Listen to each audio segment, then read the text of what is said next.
attributing like an action of God. So in a way, God is agreeing that if she will have more children, she would be at least less hated. You think so? Or maybe it's a compensation. God saw that she was hated, so at least she can have children. Yeah, so at least, so why would that be a compensation? A compensation for herself? Maybe. So if it is a compensation for herself, we'll have to say that Leah herself did not understand it, because she connected with she connected with Yaakov's love, the fact that she started to have children, that her husband now is going to love her. I just want to remind you, if you look at chapter 30, after a long time, you know, at chapter 30, verse 14 and 15, so she's still, so Leah is still jealous. After she has 6 children, she's still jealous. She says, she had 5 children. Yeah, you took away my husband, now you want to take away my man. Exactly. So Leah is not sure that Yaakov loves her. It's not, you can even say more. Look at verse 20. Apam is Beleni. Which chapter? As a period. 30. Yes. After the story of the Dudaim, she Yes. says, oh, Apam is Beleni. It's not, I give up on my love. I think the only place it really says love is in chapter 29, like you said, but all the other time, she understands that it's not going to be love. It's going to be some change in her relationship with him, but not love. Apam is Beleni, and like you said before, you took my husband. So it's maybe I would Very good. You're 100% right. 100% right. So I'm asking again, now, do you think that now as students, we are trying to learn what it teaches us about the values, how we should feel, not how they felt.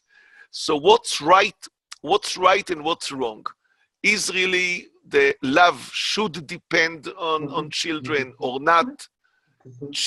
It has, when we just see what happens and we think that people there were good people and that there is a message in the text. So what do you think the message is? And again, maybe both were wrong. Rachel wants children for, as you said, for her to fulfill her womanhood, and Leah wanted children in order to hi Axel, how are you? To bind her husband to herself. Right. So actually, of course, you know another place in the Bible that it's really parallel to that. I'm talking about the beginning of Samuel. Hannah and Pnina. Yes. When Elimelech tries to convince Hannah that she doesn't need children for their relationship, and yes, and also exactly. So Axel, we are discussing what the text in Genesis, the end of 29 and beginning of 30, where Leah thinks that her husband will love her because she has children. Yeah. So what conclusion should we draw as readers, that really children are necessary for the husband's love? Is it a value? Is it, or we should understand that it really doesn't help. It does not matter. And because it's a tremendous thing. It gives us an insight into what Leah thought. It gives us an insight into what God thought, and it gives an insight into what Yaakov thought. It's an unbelievable story. So we stand outside and we see the story. What conclusion can we draw? Just from the text itself, without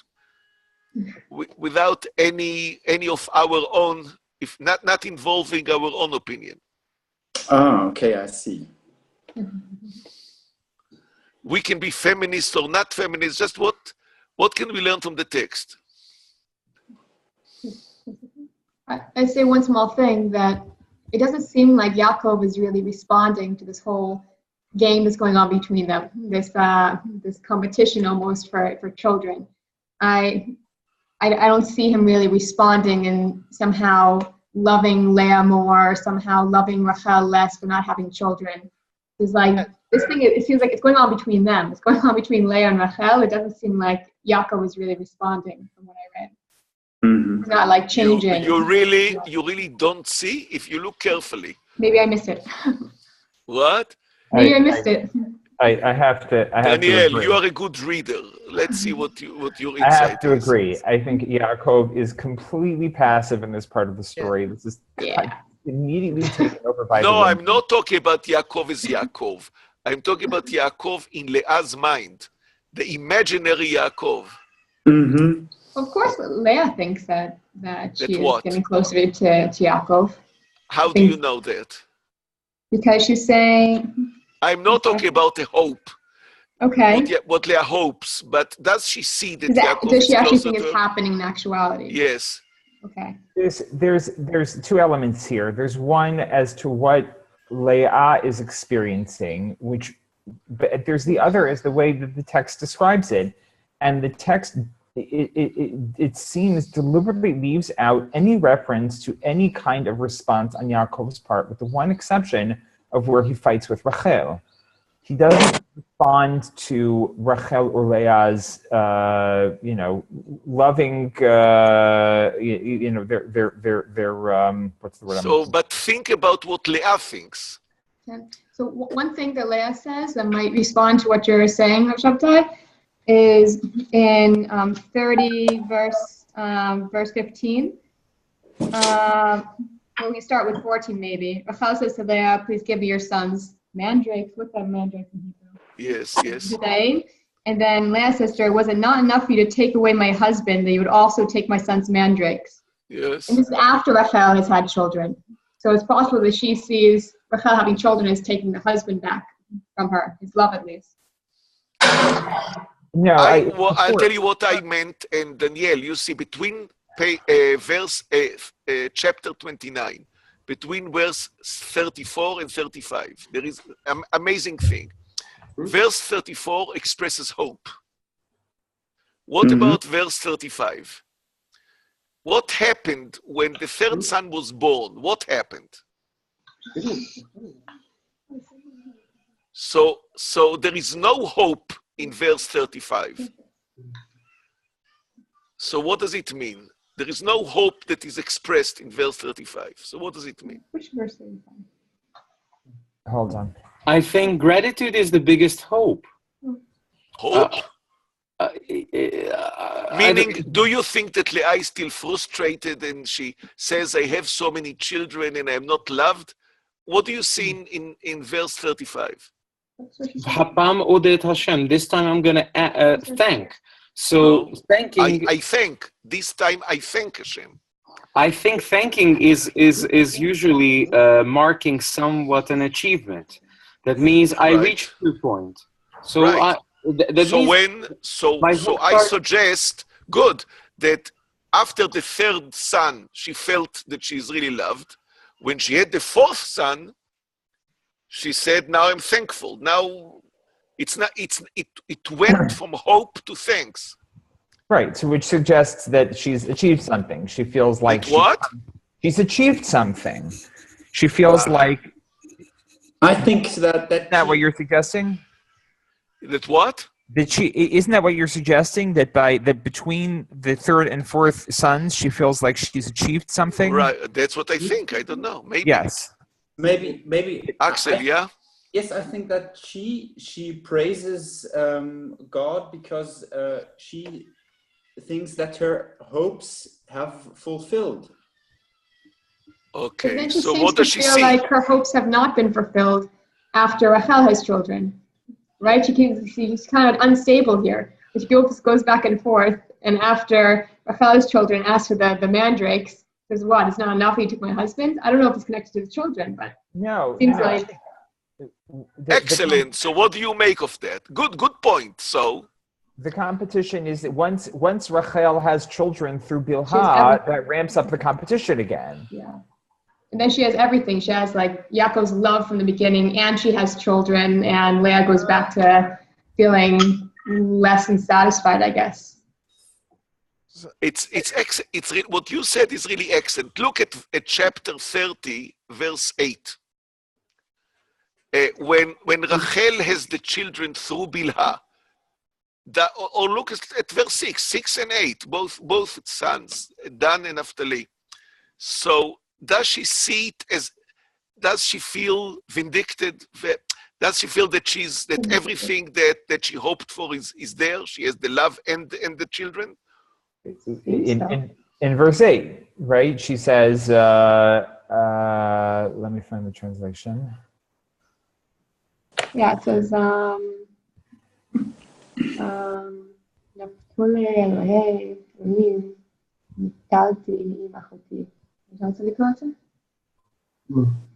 a verse. You waiting? Okay, I'm not ready.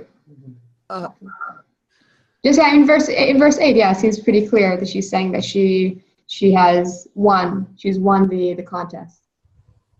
It is very interesting that it's a bit obscure. The meaning in verse 8 is not very clear. Okay. Axel, could you translate the German to us? What is, we are talking about chapter 30, verse 8. Yeah, verse 8. Luther translates, I have the German in front of me, and I think it's a bit not clear. What did she say in verse 8? Well, if I understand it properly, it's not very clear in German as well, even as a native speaker. So I don't know exactly what she wants to say when she says Kämpfe Gottes. I mean, that implies that it has not been her own fight with right, something like that she gave to the sister, something like this. She says, she expresses that actually she fought a fight of God with so I mean as if there's something beyond the interpersonal here. There's a kind of metaphysical battle. Exactly. I don't know, because in Hebrew, the classical explanation of the Hebrew words, וגם נפתלתי עם אחותי, גם יכולתי. So נפתלתי עם אחותי, who knows? But גם יכולתי, usually it means in Hebrew, I won the battle. Yes, I won the battle. I won the battle. But it's not my battle, it's the battle of God. Could be, but do you see it in the German translation? Yes, exactly. I don't see the victories in the German translation. Ich habe gesiegt. That's what you have. Okay. Kämpfe Gottes. That means the fight of God, and I have the victory. Because that's the translation you have. Okay, I have a different German translation. Zuworten. There's an echo. I don't know if it's reflected in the German, but the language of Yacholti, of having prevailed, is right. Very similar to the language that's used in the next chapter in verse 29. After Jacob has his battle with the angel, it says, Ki sareta Elohim v'im anashim v'tuchal. Go even the previous verse, Daniel. Vayar ki lo yachol lo. Right. So there's a kind of, it goes almost beyond as I was saying, the interpersonal. As a kind of there's a higher purpose here that Rachel seems to be fighting for. Mm-hmm. But she, yes. No, I have two questions in my mind that somehow is connected, but it focused more in Leah, and I really wanted to hear what you have to say. First of all, is after that, Leah says that she is fortunate. Then in verse 15, when she says to Rachel that Rachel took her husband, you are talking about fortunate in verse 13. Yes, I thought I was Okay. talking about fortunate in verse 13.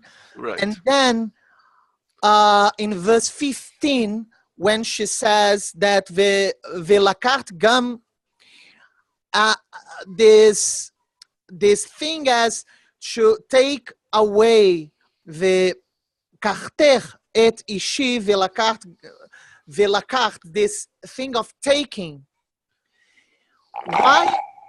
Why Leah is thinking that Rachel took her husband from her? I mean, what's the why would she think that? Especially that Yaakov, he wanted to marry Rachel, so that was like his first choice. He only was obligated to marry Leah. Why is she thinking that Rachel took her husband from her? It was not hers at the first place. And then I have a second question, which is why it was so important for her to get like one night with Yaakov. I mean, wasn't Yaakov with her like every now and then? So why this one night was that much important? So you're asking two questions to sum up. Yeah. Leah says that Rachel took her husband, which is actually opposite. The opposite is true. She took, if anyone took a husband, it was she that took the husband. Yeah. One question. Second question is that why she sees it as so important. And I will add another point. I'm always insistent on this point. What should the reader draw from it? Was she saying something wrong, something right? You see that Rachel doesn't say, you stupid idiot, you took my husband, not I didn't take yours. But Rachel said, okay, you are right. What you said is right. I'll pay you back. I'll compensate you. Do you think that she said that she agrees with Leah? And she says lachen. Therefore, in verse 15, she answers.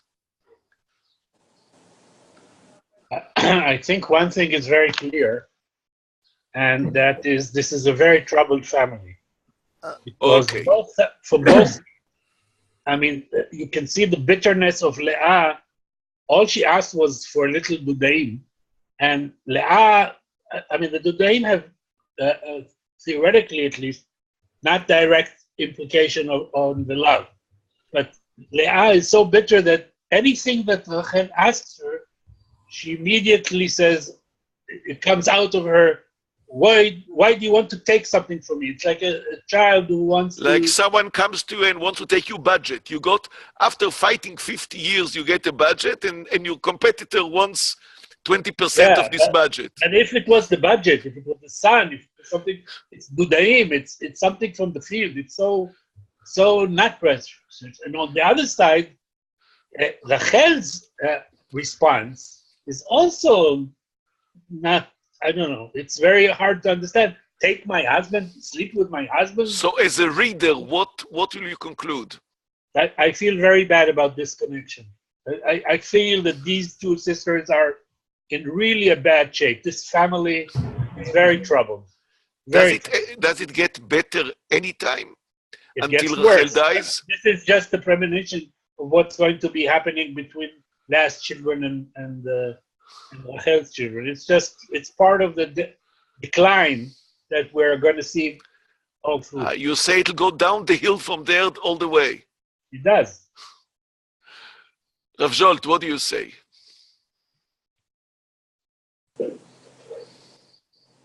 I don't know. I really don't know. Let's say in Udi's, let's continue what Udi said. So this family, the husband and two wives, come to you for consultation. After this happened, after the story with Dudaim, they come to you. What will you tell them? Get divorced. It's better to. What, from each other, the two sisters? Well, Oh, the package. I have way too often even less problems when people come here to me with what should I don't understand, and I never really understood the story. This is I have to be really honest about this. I never understood why the Dudaim, and again, especially because what we saw, that there is a dynamics, that they agree that Hapam Odet Hashem looks like that there's a closing line after Yehuda, and even after that this whole thing is happening, that means there's nothing has been closed down. So it looks like what seems to me that the tension is always buried and comes back, and it's buried and it comes out again. It's a roller coaster what Yaakov and his wives have, and this is actually what most couples in the world have. Is it a roller coaster between what Yaakov and his wives have, or is it a roller coaster between his wives? It's a roller coaster of how his wives feel about themselves. Leah Towards feels him, in the beginning terrible. Then until the third child is okay. Fourth looks like things have normalized. And then Rachel is down, and in the beginning she's up. Now she's down. She needs to get back up. So this is a constant roller coaster of emotions. Just to So try to both answer. you and Udi agree that this chapter, if we really try to get guidance from this story, it's a negative guidance. It's a guidance of how not to behave. Or maybe it's a realistic guidance, not necessarily how to behave. This is what is going to happen. There are certain inevitable things. Okay, so if you want to speak to a person before he gets married and tell him about a family, you'll tell him, read this and know what's waiting for you if you're not careful. This is actually also how I was trained before I got married. Not with this story, Dafka, but one of the best stories I ever heard before I got married. People imagine you have Shlom Bayit. Right. Shlom Bayit, the harmonious home. Yeah. So it's a fake thing. You do not have Shlom Bayit. You might have Shlom Bayit after 50 years. Shlom Bayit is something that you reach after a long period of time. It's not something you have in the beginning because now everything is going fine. You start up and it's going to be a roller coaster. The point is that at the end of the story, it has to come out as a positive thing. So there's no problem with the roller coaster in that sense. This is part of what marriage is. I want to share with you a personal story. I got married when I was 20 years old, and I was still in the army, and then I went back to yeshiva. So I studied with friends who were 3 years younger than me, and I was already married. So when they got married, there was the Sheva Brachot, and some of us gave sort of a Dvar Torah about marriage. And I would always start with what Chazal said, that getting married is like the splitting of the sea, like Kriyat Yam Suf, and explain why it's so difficult to be married, and why, from my experience of already, I've been 3 or 4 years married and so on. And it was such a downer that after 2 or 3 marriages, I was not allowed to speak again at the marriage blessings. So you say they should ban Genesis 30 and 30 years. At least for the Sheva Brachot. I mean, at least for the beginning. Elisa, what do you think about it? You have the experience. Yeah, I have a bit over 2 months experience. I won't relate a personal story. I don't want to embarrass anybody. No, not personal story, but your personal reading. How do you read one thing I'd say, if you're asking me how Rav Zaltz would counsel somebody, I don't know how many people will counsel who have 2 wives. So he might not encounter the situation exactly. But I would say that it seems like this idea of basing love on children has created a very unhealthy relationship, a very unstable relationship. And that it seems like from the story it's saying, this is not a good thing. It causes unhealthy relationship between wives and husbands and wives and wives. And we have to be wary of this because it just seems to be causing problems as opposed to being the basis of a healthy relationship.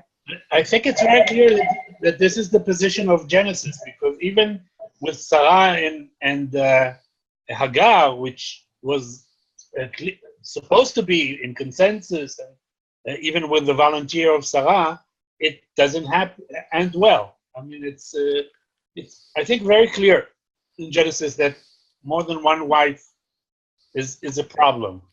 Yeah, that could be it too. Yeah. Axel, what do you think about the whole?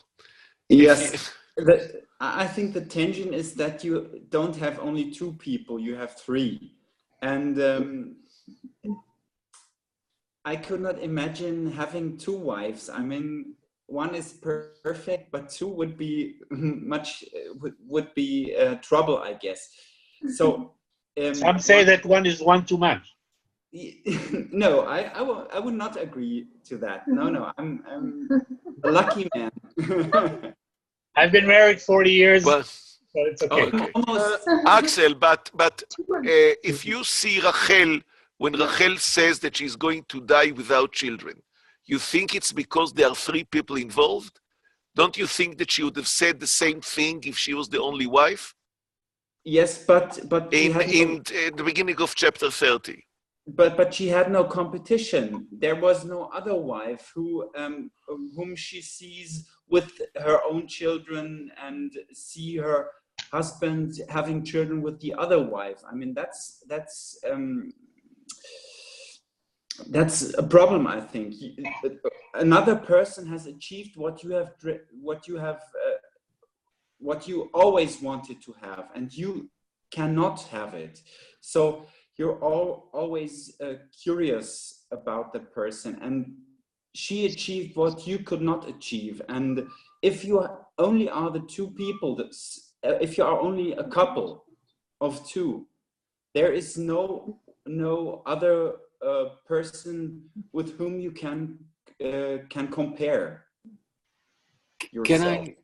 I would like to add one thing, which is we never touched this, but we see that the whole story, and it's actually the Tanakh is like this. There's only one case, according to how I know in Tanakh, where it's mentioned that the wife is explicitly, the text says that the wife explicitly loves her husband. That was the only case is Michal to King David. David, right. But the opposite, the opposite is not there. Only with Yaakov and Rachel. That's right. So and Rivka and Yitzchak. No. It says Yitzchak loved Rivka, not Rivka loved.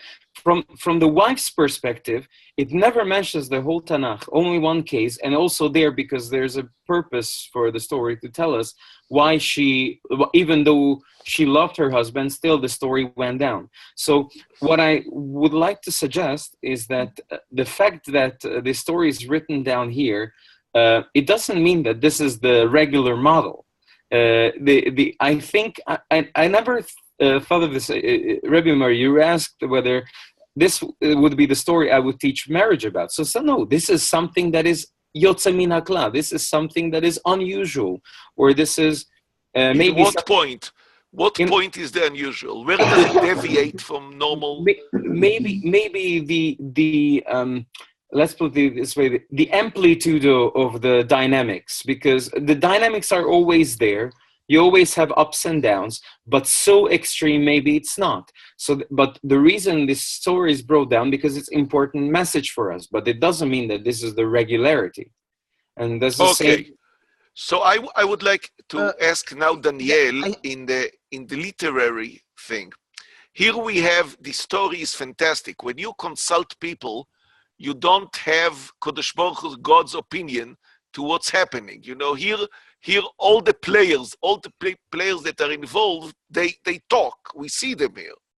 So in chapter 29, verse 31, so God sees that Leah was hated or unworthy, or what depends on the translation, or unloved. Vayiftach, and he gives her children. So actually, the children itself marks she's not loved. The moment that she'll be loved, she'll not have children anymore. Or if you see that what Udi mentioned in the perspective of the former matriarch, Sarah doesn't have children until the age of 90, and Leah, we don't know how old she was when she had children. So it takes time, and that's it. But because Leah was hated, she has children, right? And now when we are talking about Rachel, look at chapter 30, verse 1. So Daniel, do you think that the text implies that Rachel read the previous chapter, or that she was oblivious of that? Meaning, did Rachel sense that Leah has children because she was hated, or she made a terrible mistake? What kind of mistake? A mistake of jealous? That she'll have children in the end, but Leah had children because she was hated, so it's nothing to be jealous of. Axel spoke about competition, and I agree. So, but there is really no competition. The reason that Rachel is successful, that Leah is successful, because she was hated. I think from a psychological perspective, I think that's unrealistic. What? For her to simply to kind of intellectualize this relationship and say, well, Leah wasn't loved and that's why she had children, but I'm just fine. Eventually I'll have children. A, she doesn't know that she'll have children. B, I think it's completely unrealistic for her to intellectualize this the situation that she's in. That's exactly what Elimelech. This is when you put yourself in Rachel's mind. I cannot. But look at the text. When the text tells us, it doesn't matter if she knows. There is one thing that Rachel, she begins the chapter. The chapter begins stating that she had no children, and at the end of the chapter, God remembered her, and at the end of the day, she got what she really wanted in the beginning. So somehow she deserved it. So you asked before what the reader should make of this story, and one guideline should be that Rachel begins not having children, and at the end of the day, God remembers her. God. Okay, Rolly, you wanted to say something. Rolly? Disappeared. What I wanted to say was that the way the question that you put to Daniel, I don't think it matters whether she knew or didn't know. I think I agree with him, but in a different way, that even if she knew and even if she didn't know, I think the result would have been very similar. Yes, but what the author tries to tell us, how do you read Tanakh? How do you read Genesis? That's my point. Because the results would have been very similar, then I don't think this is where the author is trying to tell us something about someone knowing something. It doesn't. The message doesn't depend on that.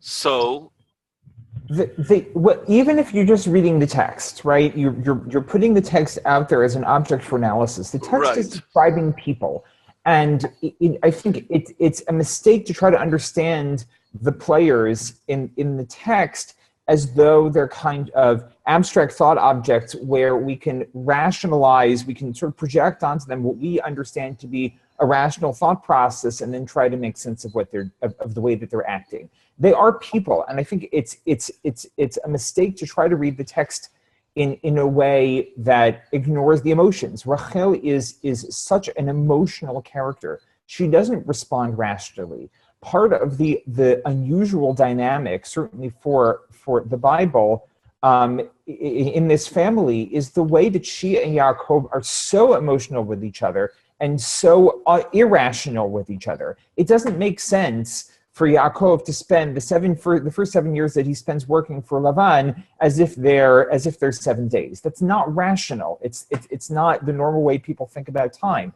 But because of his love for Rachel, that's how he thinks about it. Rachel is not thinking rationally here. She's responding. And if we carry that forward, sibling rivalry, which, as Udi put it, is the the scene that we're working with here, what we're given, that starts with the sisters' rivalry, and then carries on and on and on.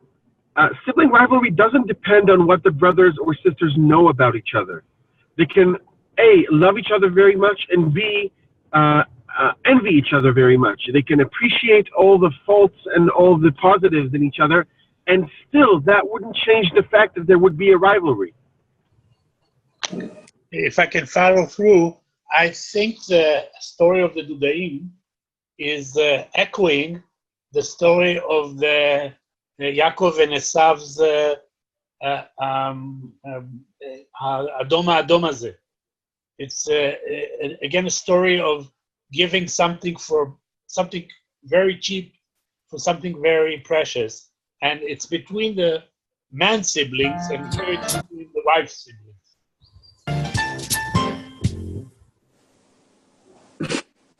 Axel. Yeah. Can you, Udi, can you say that again? I'm Says that it's. I'll say if you didn't hear Udi. Udi said you have two cases of selling something cheap at a very good steep price. You sell the Adashim for the Bechorah, and you sell the Dudaim for a night with Yaakov. You also sell your brother for a few coins. Yes. That too is. But it's the brother that you don't want. That's right. You would have given him for free. Is their hatred for Yaakov, for Yosef rational? And their hatred for Yosef is I don't know if it's a direct outcome of the competition between Rachel and Leah, but we can certainly trace a path from the competition between Rachel and Leah. This will do next time. I promise that we will do it this time, but it's very important.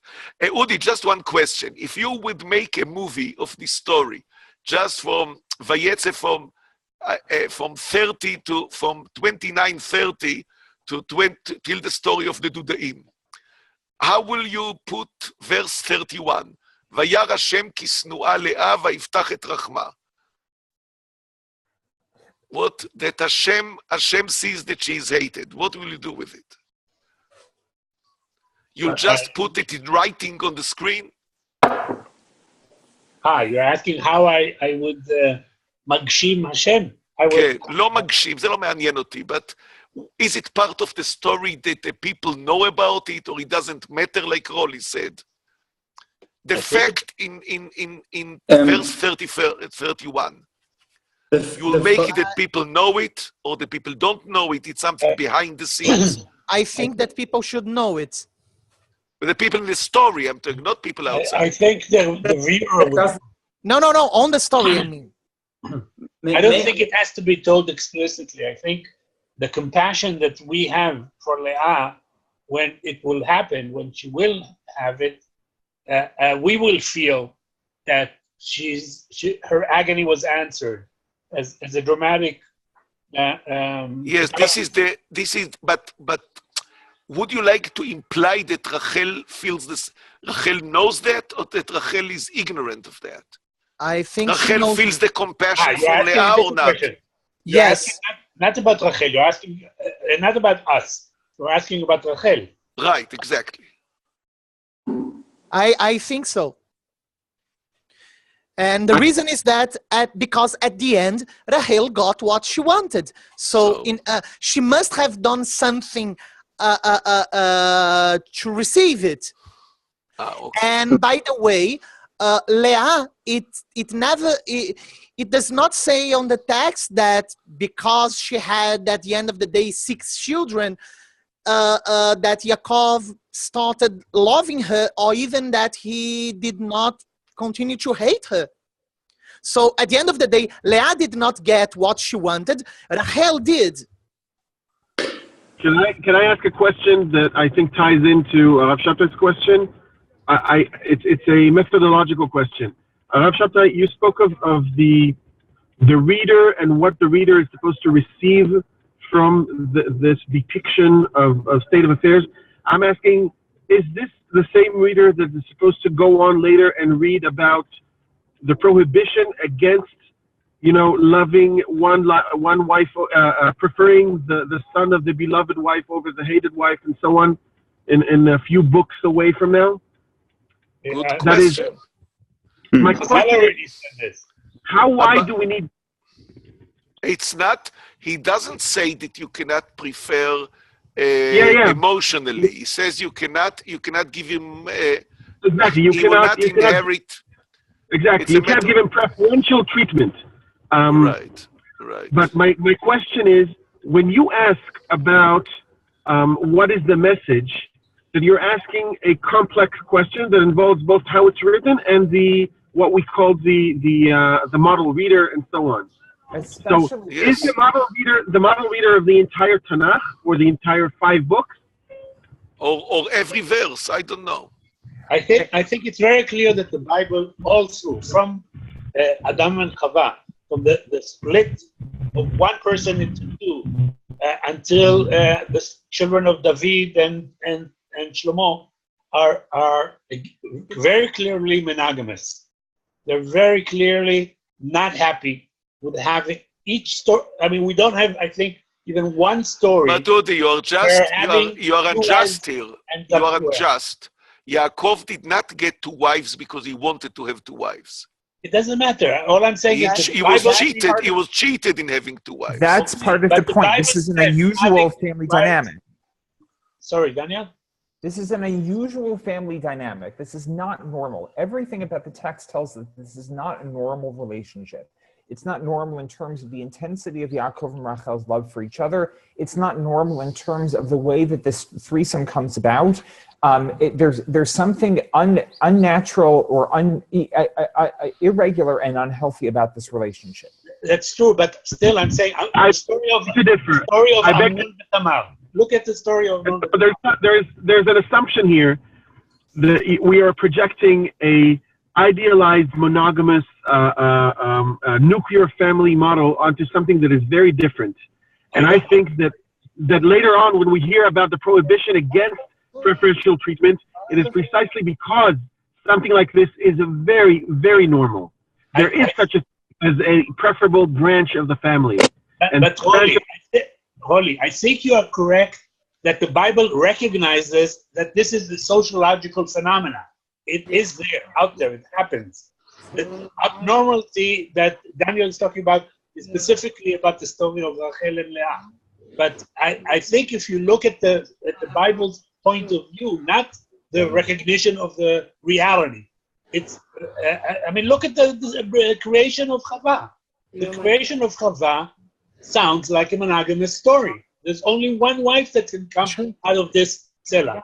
So, and Zachar and Nekeva bara otam is only 2. So, Axel, what do you say? This is what you said. Go to Tamar. It's not the abnormality that Daniel was talking about. Yes. Axel, what do you say? I say I'll go back to to compare the 2 verses that you mentioned first, chapter 29, verse 38, and chapter 30, verse 1. I think it's really not important if the other one or if others knew about that.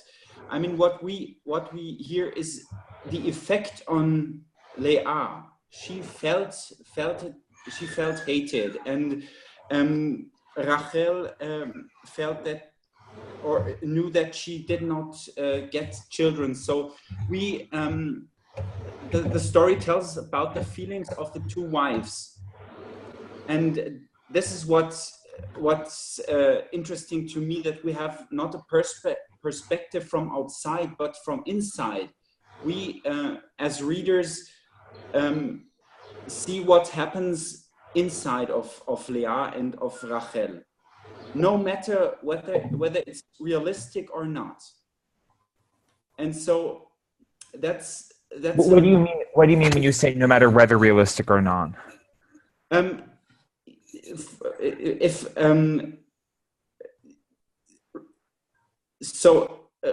Rachel, for example, sees her in a competition with Leah, and maybe she thought if she would not get children from Yaakov, maybe Yaakov would not love her anymore. You see it any place? Pardon? Where do you see it? No. Why does she say why does she want so badly children? I mean, why? It says in the beginning of 30, I don't know if this speaks to your point, Axel, is when Rachel doesn't just say, give me children or I'll die. She becomes envious of her sister. She sees our sister has children. Maybe she becomes envious. She thinks that her husband, that Yaakov is going to love her more. And she sees this, becomes envious and says, give me children or I'll die because now there's a reason for Yaakov to love Leah, possibly. But we don't know if that's really realistic, if Yaakov would love Leah more than Rachel. So we only read what's happening inside Rachel. That was it my is point. very interesting point, because psychological story. ותקנא רחל באחותה, in Hebrew, kin'ah could mean one of the two things, either envy, someone succeeds and you don't succeed, or being jealous, meaning your husband has another wife. So, but I think the German words is being envy. Just she has children and envy, exactly. But in Hebrew, it could be what you mean, what you are talking about, that she's jealous, she's afraid. This was my impression beyond the German translation, because we have that competition, and jealousy is always a strong motif for competition, an unhealthy motif. Okay, people, our time is up. It was very nice, and the next time that we have Dagmar wrote that she'll be available in 3 weeks' time, in the 23rd. Is it okay for you people? Yeah. 23rd? 23rd. 3 Just Fridays. 3 Fridays from today. In the